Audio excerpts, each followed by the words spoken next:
Hi, my name is Rachel, and I'm a Bahrain Animal Rescue Centre volunteer. A friend of mine from work, his wife, told me about the different shelters in the area, and when I first moved to Bahrain 6 years ago, and BARC was the first one I decided to check out, and didn't look back.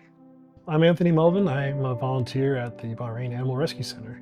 Back in the US, I had my dog. Every time I'd come home, my dog, no matter what, I could be gone for 5 hours or 5 minutes. He would come and meet me at the door, and just knowing their presence in the house, it filled a it filled something I didn't know I was missing. Essentially, I started to volunteer because I had adopted a dog named Pirate. She was a tripod from BARC about 3 years ago now.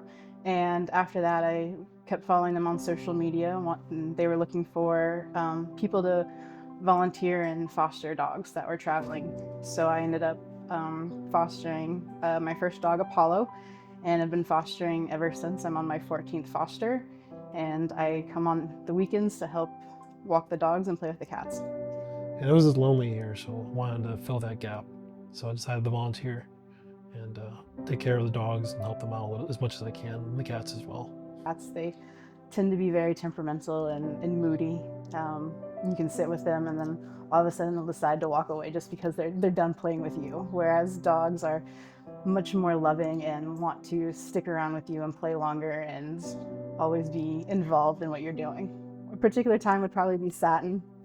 She was a pit bull mix, and she just had a bubbly personality and would come right up to you and play around. As a pit bull mix, they have misconceptions of being mean or temperamental or not great towards humans, but she wasn't like that. I could sit down with her and she'd just come sit right in my lap like a lap puppy.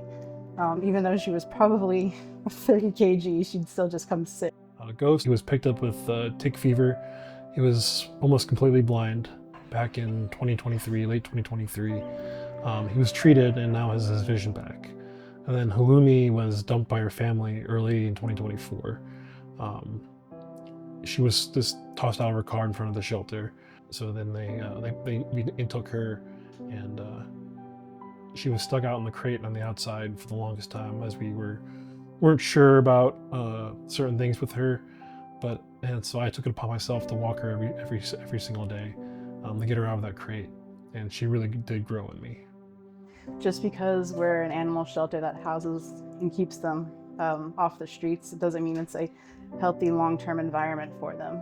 And over time, dogs can start getting shut down because they don't have the interaction with humans, and a large number of cats in one space can be very stressful for them.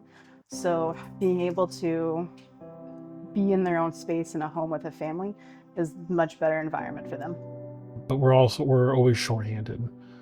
There's like simple tasks that we would love, just walking the dogs and getting them used to people, getting the cats used to people. It's just something that we have so many dogs and so many animals that we just can't get to every single one. And there's some dogs that have been there for 4 or 5 years, and they almost get forgotten sometimes.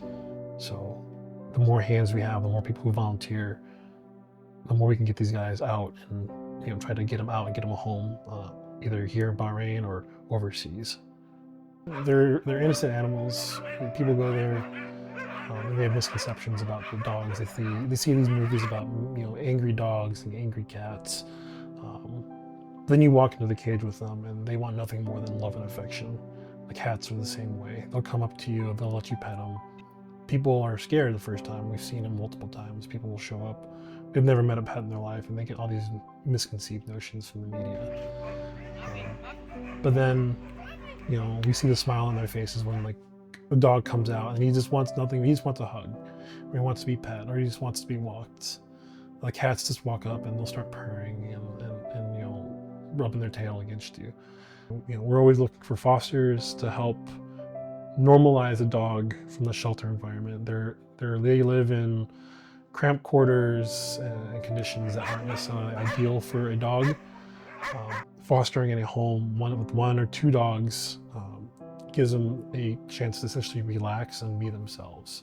They're always on guard in the shelter just because of the sheer number of animals we have together, but when they're by themselves, you get to truly see who they are. And a lot of dogs we've noticed do change for the better. They can be shut down or quiet and shy in the shelter, but once we put them into a home by themselves or with another dog, one or two dogs in a quiet environment, safe environment, they completely change. They become very open, friendly, and warm animals. Any little bit helps raise awareness to the strays in Bahrain. It helps raise awareness to BARC and what we do as a mission to protect our current animals in the shelter, and hopefully spread the news and awareness about what is happening in Bahrain.